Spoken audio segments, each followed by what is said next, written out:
अस्सलाम वालेकुम मेरे प्यारे प्यारे व्यूअर्स को मेरा खुलूस भरा सलाम। अल्लाह पाक हमारी रोज़ी में, रिस्क में, कारोबार में और ख़ासकर हमारी ज़िंदगियों में खैर बरकत अता फ़रमाए और हमें ना सिर्फ हलाल रिस्क खाने की बल्कि हलाल रिस्क कमाने की भी तौफ़ीक अता फ़रमाए। आमीन सुम्मा आमीन। आज जो रेसिपी मैं आप लोगों के साथ शेयर करने वाली हूँ वो है चोलिस्तानी कढ़ाई, जिसके जायके से अमूमन कराची वाले नाम वाकिफ़ हैं। बहरहाल हम सबसे पहले तेल लेंगे तकरीबन 1 कप और उसको अच्छी तरह से गर्म कर देंगे। फिर उसके अंदर गोश्त डाल देंगे और उसको पिंक होने तक भूनने देंगे।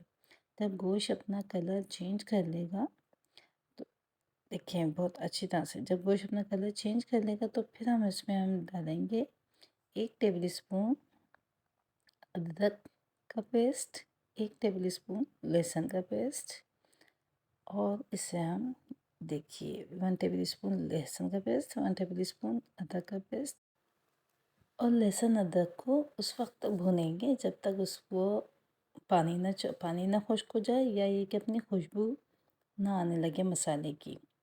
और जब तक लहसुन अदरक भुन रहा है हम उसके साथ साथ ही टमाटर को हाफ हाफ पीस में काट लेंगे। 5 से 6 टमाटर मैंने लिए हैं दरमियाने साइज़ के। 1 टेबल स्पून नमक और टमाटर इसमें डाल के इसको थोड़ा सा भूनूंगी और फिर उसके बाद इसको मैं सिमर करने के लिए रख दूँगी, पकने के लिए, थोड़ा सा गलने के लिए। जब टमाटर अच्छी तरह से गल जाएंगे तो उस वक्त हम इसमें से इसके छिलके उतार लेंगे और फिर इसको दोबारा अच्छी तरह से भूनेंगे। ये देखिए तकरीबन 15 मिनट ही बाद ये टमाटर अच्छी तरह से गल चुके हैं और उन्होंने टमाटरों ने अपने छिलकों को छोड़ दिया है। अब हम इसको उतार लेंगे कि टमाटर को अच्छी तरह से इसके छिलके उतार लेंगे, कुछ भी नहीं छोड़ेंगे इसमें क्योंकि छिलके इसमें आते हुए बहुत नागवार गुजरते हैं। खैर अब हम इसको अच्छी तरह से भूनेंगे। भूनने के बाद ये देखें जिस तरह के और भूनते वक्त कोशिश करेंगे कि टमाटर को जो ना अच्छी तरह से थोड़ा सा जैसे हम मैश करते हैं ना, मैश करते जाएं। और जब ये भुन जाएंगे फिर काफ़ी हद तक तो फिर उसके बाद हम अच्छा जी 1 किलो गोश्त है तो मैंने तकरीबन 1 टेबल स्पून कुटी मिर्चें, 1 टेबल स्पून पिसा हुआ धनिया, 1 टीस्पून काली मिर्चें डाली हैं कुटी। ठीक है, डाल के इसको अच्छी तरह से भूनेंगे। भूनने के बाद इसको पकाने के लिए रख देंगे। अच्छा मैं अभी भी इसमें ना टमाटर मैश कर रही हूँ बस, और कुछ नहीं। कुछ देर के लिए बहरहाल पकाने के लिए बंद करके रख दिया तकरीबन 15-20 मिनट के लिए। 1 टेबल स्पून भुना कुटा ज़ीरा इसमें डालेंगे और फिर उसके बाद इसको थोड़ा सा भुनने के लिए रख देंगे। अच्छा अदरक को बहुत बारीक बारीक कुछ लोग काटना पसंद करते हैं तो उसको काटने का एक छोटी सी टेक्निक यहाँ पे मैं शेयर कर दूँ कि पिलर जो होता है जिससे हम आलू को पोटैटो को पील ऑफ करते हैं, उससे अगर हम अदरक को इस तरह काटें तो उससे बहुत बारीक बारीक इसकी काशे या जो भी गलो बन जाते हैं, फिर उनको मर्ज करके इस तरह बारीक काट सकते हैं। इनफैक्ट मुझे भी अदरक बहुत बारीक बारीक पसंद है तो इसलिए मैं यही इस्तेमाल करती हूँ। देखें कितनी अच्छी अदरक वो कटी है।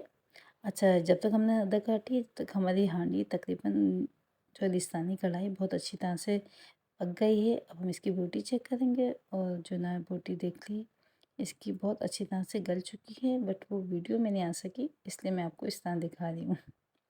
खैर तो इसमें जो ऑयल एक्सेस है इसको हम निकाल देंगे, लेकिन उससे पहले हम इसमें जो ना दही डालेंगे और दही डाल के इसको भुनने के लिए रख देंगे अच्छी तरह से, तो इसका दही का पानी खुश्क हो जाए। और साथ के साथ अब इसमें हरी मिर्ची भी डाल देंगे ताकि वो उनकी जो स्मेल और फ्रेगनेंस है वो कढ़ाई में अच्छी तरह से मिक्स हो जाए। और फिर इसमें जो है आखिर में हम हरा धनिया और अदरक जो है वो कटी हुई इसके ऊपर छिड़क देंगे और 1-2 मिनट का दम देकर हम बंद कर देंगे। अगर आपको मेरी ये रेसिपी पसंद आई हो तो काइंडली मेरे चैनल को सब्सक्राइब करें, लाइक करें, मेरी वीडियो शेयर करें। आप इस रेसिपी को ज़रूर ट्राई कीजिएगा, मुझे यकीन है कि आपको ये बहुत पसंद आएगी। अच्छा जी अदरक भी इसमें हमने डाल दी है और धनिया भी डाल दिया है। इसको डालने के बाद लो फ्लेम पे जस्ट 30 सेकंड के लिए इसको हम थोड़ा सिमर करने के लिए रखेंगे, एक जैसे दम पे रखते हैं बस, फिर उसके बाद ये तैयार।